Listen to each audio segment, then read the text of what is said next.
Kiai Haji Syekh Muhammad Siddiq akhirnya berkenan pulang ke Indonesia pada tahun 1902.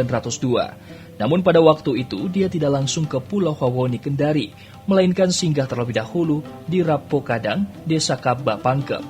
Di Rapokadang inilah ia sempat membangun dan mengembangkan pengajian.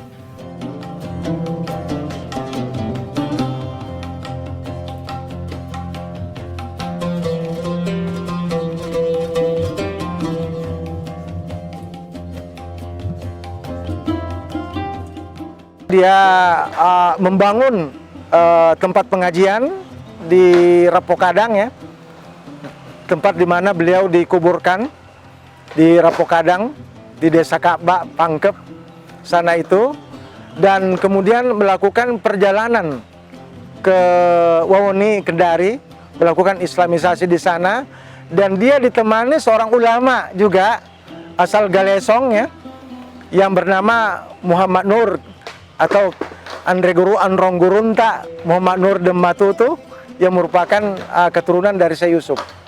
Jadi beliau itu Muhammad Nur Dematutu bin Karencora bin Tuan Tari Sapanjang bin Tuan Tari Takalara bin Tuang Incet Daeng, putra dari Syekh Yusuf bin Syekh Yusuf ya Al-Makassari.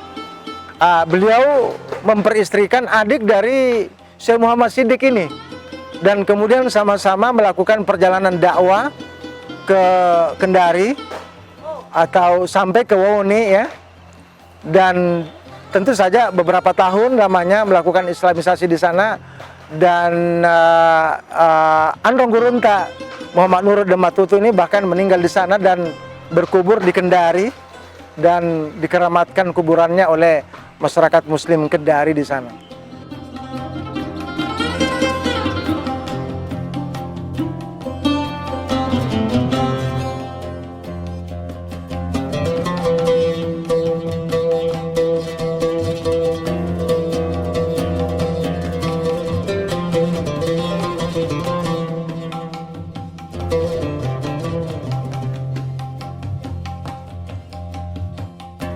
Misi islamisasi yang dilakukan Syekh Muhammad Siddiq di Pulau Wawoni pada awalnya mendapat penentangan dan perlawanan masyarakat setempat.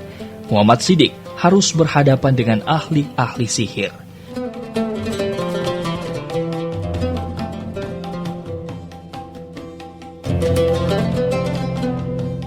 Bahwa pada saat dia melakukan islamisasi di Kendari ya, terutama di Wawoni itu, beliau dilawan oleh para ahli-ahli sihir yang ada di sana ya.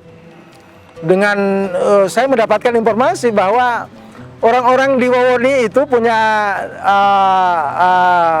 sihir ya, yang sangat terkenal katanya. Kalau ada orang ke daerah itu dan mereka melakukan suatu kesalahan ya, pelanggaran di daerah itu, ya mereka bisa melakukan sihir dengan mencopot alat kelamin yang bersangkutan, kemudian menggantung di dinding. Nah kalau orang itu mau pulang ya, tanpa minta ampun ya kepada mereka, minta maaf kepada mereka, mereka menunjukkan bahwa alat kelaminnya itu di dinding, kau tidak mau ambil. Itu ceritanya ya.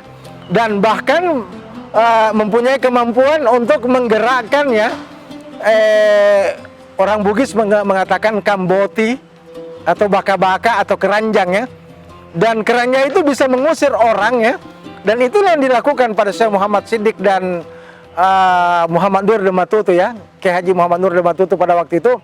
Dan beliau bisa menaklukkan sihir-sihir yang ditujukan kepada keduanya ya, pada saat itu. Dan alhamdulillah dia berhasil menaklukkan orang-orang di sana, termasuk raja-rajanya ya, termasuk tukang sihirnya dan sebagainya. Mereka kemudian memeluk Islam dengan berbondong-bondong.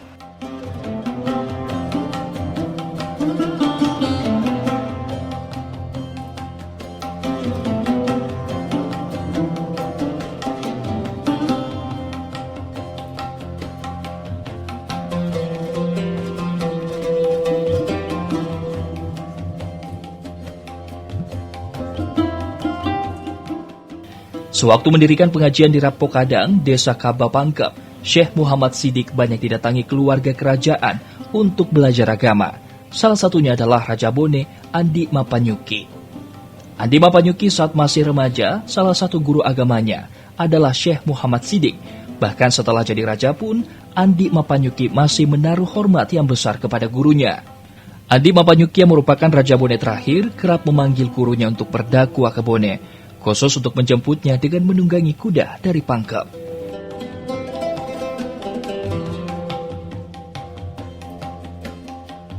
Di Pangkep, Andi Mapanyuki belajar sama Syekh Muhammad Siddiq ini. Andi Mapanyuki ini adalah merupakan raja terakhir dari kerajaan Bone, dan beliau berguru tarekat dan tentu saja agama pada umumnya ya, pada Syekh Muhammad Siddiq ini sampai beliau menjadi raja, sampai beliau menjadi Raja Bone, itu masih menghormati gurunya, bahkan seringkali mengajak gurunya ke Bone. Orang Bugis di Pangkep mengatakan dipakin nyarangi rianak guruna Andi Mapanyuki untuk pergi berdakwah di kawasan kerajaan Bone.